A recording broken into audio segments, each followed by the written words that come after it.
బుడంకాయలతో పచ్చడి చాలా కమ్మగా మస్తుంది. అసలు మీరు కూడా ట్రై చేయండి. అందరూ చూస్తున్నారు కానీ సబ్స్క్రైబ్ చేసుకోవట్లేదు మీరు. మంచిగా బుడంకాయల్ని కడుక్కొని తూర్చి పెట్టుకోవాలి.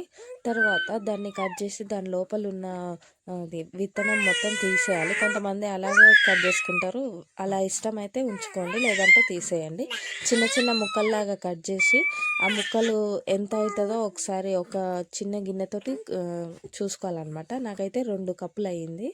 మీకు ఎన్ని కప్పులు అవుతుందో కొలుసుకోండి. 2 కప్పులకి 1 కప్పు సరిపోతుంది అనమాట. 1 కప్పు ఆవాలు సరిపోతాయి. 1 కప్పులో కూడా కొద్దిగా తక్కువే వేసుకోవాలి. 1 కప్పు ఆవాలు, అందులోకి కొన్ని మెంతులు వేసుకొని వాటిని మంచిగా పేస్ట్ లాగా చేసుకోవాలి. పేస్ట్ కాదండి, పౌడర్ లాగా చేసుకోవాలి. పౌడర్ లాగా చేసుకున్నది కదా, అది ముక్కలోకి వేసేసి కలుపుకోవాలి. మనకు 2 కప్పులు అయినాయి కదా అవి బుడంకాయలు, అందుకే కప్పు కారం వేసుకోవాలి. కప్పుకు కూడా కొద్దిగా తక్కువ.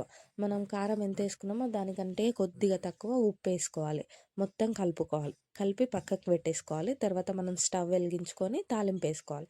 తాలింపుకి కూడా మనం 2 కప్పులు బుడంకాయలు అయినాయి కాబట్టి కప్పులో కొద్దిగా తక్కువ ఆయిల్ వేసుకొని జీలకర్ర ఆవాలు వేసుకొని అవి చిటపట అన్న తర్వాత మన దగ్గర ఎండు మిరపకాయలు ఉంటాయి, ఎండు మిరపకాయలు లేదంటే కరివేపాకు వేసుకొని పసుపు అల్లం వెల్లిగడ్డ పేస్ట్ వేసుకొని తాలింపుని బాగా వేయించుకోవాలన్నమాట.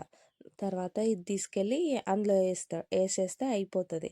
కానీ టేస్ట్ బాగుంటుంది, కమ్మగా ఉంటుంది. నైట్ కొంచెం చేదు అనిపిస్తుంది కానీ తెల్లారేసరికి చాలా చాలా బాగుంటుంది అనమాట.